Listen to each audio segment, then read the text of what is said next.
Let's get you to Ric Bucher, who, of course, covers the NBA, covers all sports. Actually, you watch him on Fox Sports 1.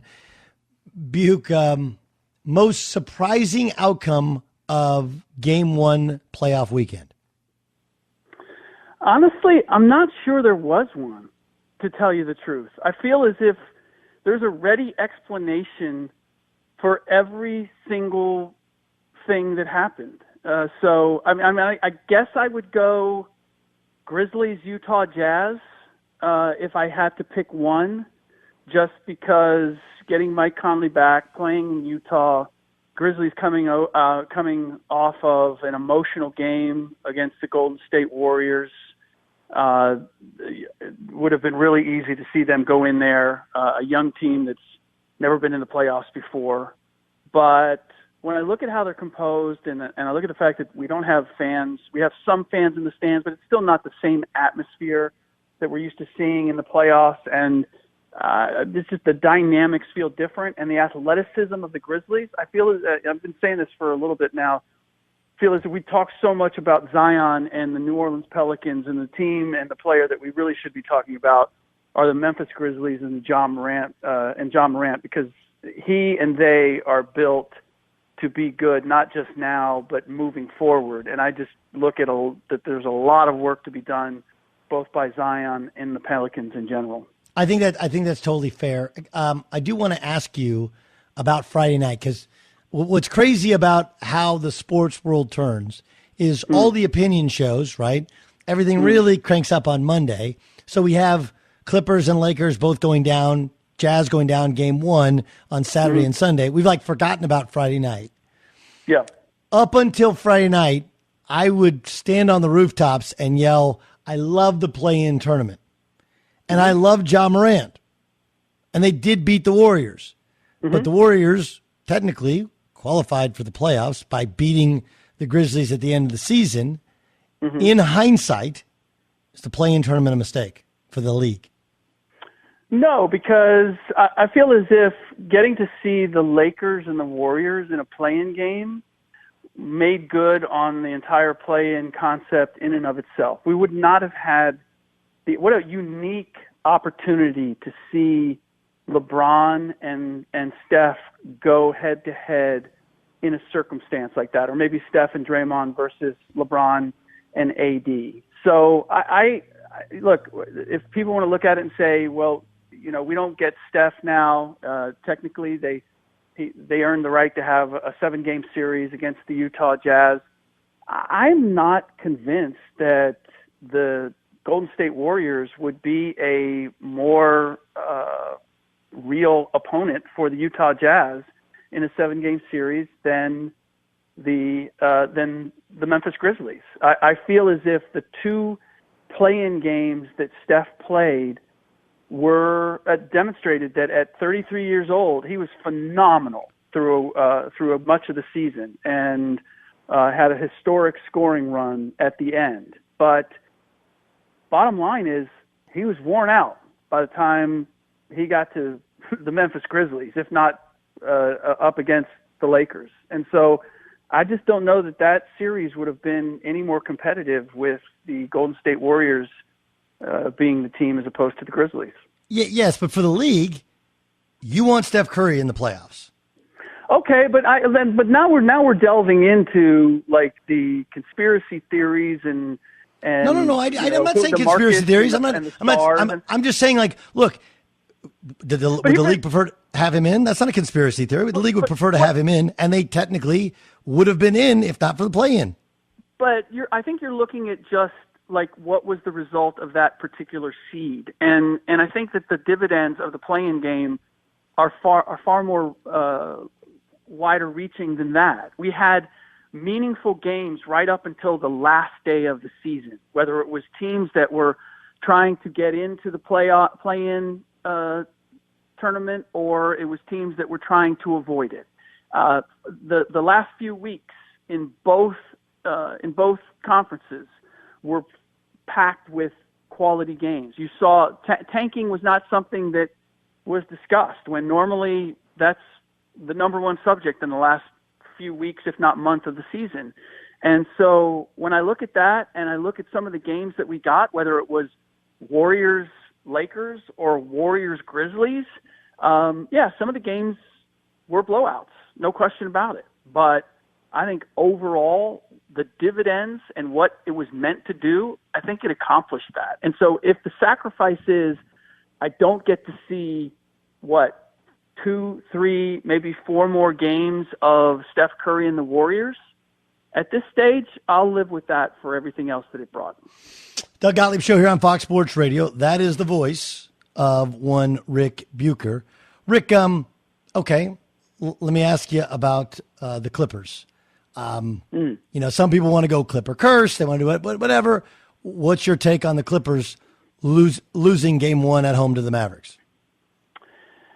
Disappointing for sure. It's funny, as I watched that game, and the truth be told, Saturday for the first time, I went to a social event, a birthday party, where we were all unmasked. We were all, I think everybody there was vaccinated or whatever, but it's the first time. So I played catch up on all of the games. I recorded all of them and I watched them after the fact. So I knew the result before I watched. And when I saw that they lost by 10, I was like, wow, they lost by 10.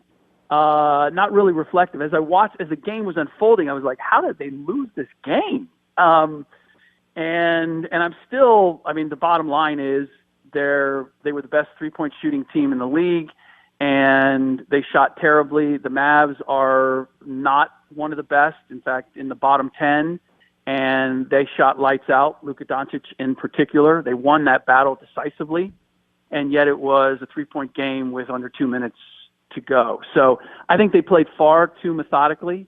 I think in spite of everything, they looked at their matchups and thought, well, we can just milk whatever matchup. Let's just matchup hunt, and then we'll go for that.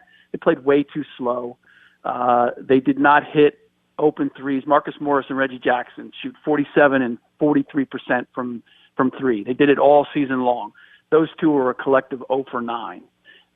So I look at it, and it's easy to buy into the idea that this is a reflection of just who the Clippers are. I'm just going to look at it as a one-off. I don't think it's indicative of who the Clippers are at this point or how this series is going to go. Doncic played out of his mind. Yep. The Mavs were the quicker team. They played a beat faster at both ends, and that served them well. But I don't see anything that the Clippers can't remedy with some simple fixes. And so I would expect that they're still going to win the series, and the test of the Clippers and who they are, I think, is going to come a little bit later in playoffs. Okay, same question with the Lakers. Well, look, the Suns had a week to get ready for them. The Suns had a week to hear from everyone about how they were the prize for the Warriors or the Lakers. That's the team that everybody wanted to play, the Suns, in spite of being the number 2 seed.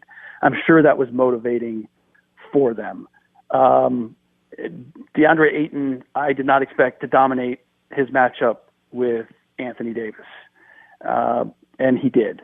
I didn't expect Devin Booker would necessarily go for 34, significantly above his average against the number 1 defense in the league, and he did.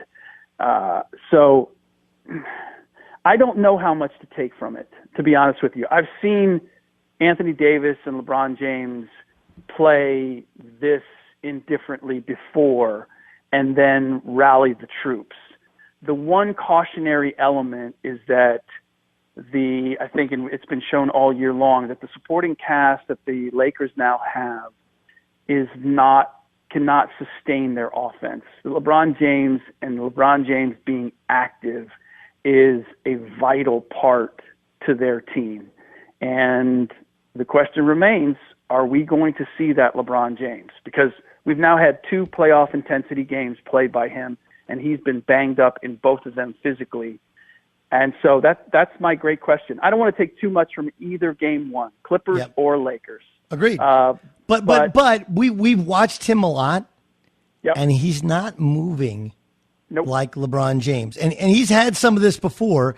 If you go back to last year, it would be like every couple of games he would have one, and really the first half he would struggle to get it going. The second half he would, whereas it feels a little bit more consistent that he's struggling to really look like to the average human being, he's a freak athlete. But we've watched LeBron enough to we're like, ooh, he kind of looks a little old here.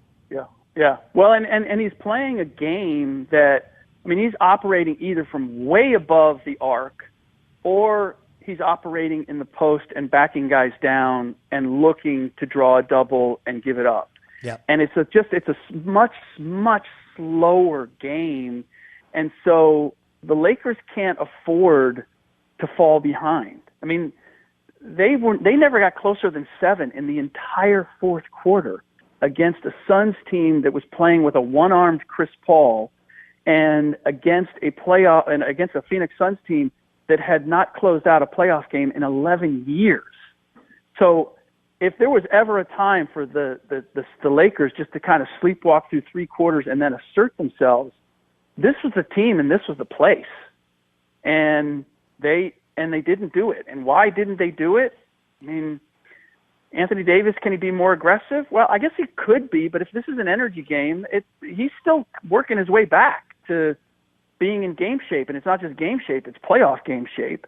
And there's a real question about LeBron James and what he, it sounds weird, but ultimately what he has left and how much can he give it on a consistent basis. So I still expect them to win the series, but we're going to find out. It's going to be very interesting. And this does raise some questions in terms of the longevity of the Lakers as far as, okay, so now you get past the Suns. If everybody's taking a little piece out of you, right, what are you going to have at the end? That was their thing with the play-in game, right? It wasn't so much that they didn't want to play the play-in game. It was that they knew the more games you play, the more wear there is on those older tires. Exactly. And you know, they've look, LeBron in general has had the benefit, and they, even in the bubble, had the benefit. Okay, first of all, no travel. You didn't have guys coming back from injury. And 2, you know, they dropped a couple of game ones, and then they tightened it up, and they made them relatively short series. Just the way they're looking, who knows? Could they do it again? You know, quite possibly. Anybody who is thinking, come on, the Lakers, they've done this before, and look where they ended up last year. It's a year later. It's a different team. Could they do it again? Sure. But to suggest that they've already proved that they can survive and thrive in these circumstances, we're in different circumstances with a different complementary team around LeBron and AD. And I think that's the question that needs to be answered is, do those things matter? And I don't have an answer for you, but you know, after game 1, I would say, you know, it's trending in the direction of no, it's not the same as last year.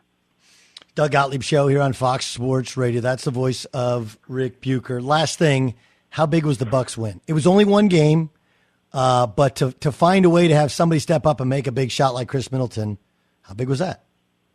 I think it was huge, and I know that Giannis missed a ton of free throws down the stretch, but he made just enough of them to. And I think there's 2 parts. One, he didn't shy away from being fouled again, which I think is really important. When your best player is like, I'm struggling and I'm still going to try. It was the same as Chris Paul in the Phoenix Suns game. He's shooting air balls. He's still like, I'm coming at you. I haven't always seen that from Giannis, and I appreciated seeing that. I think that's the distinction in his game this year, is that he just stays with it. He doesn't look to somebody else. And, you know, did Chris Middleton hit the big shot in overtime? Yes, but this is the distinction of having a Drew Holiday on your team. Bam Adebayo was on Giannis. Jimmy Butler was on Drew Holiday. That left Duncan Robinson to guard Chris Middleton.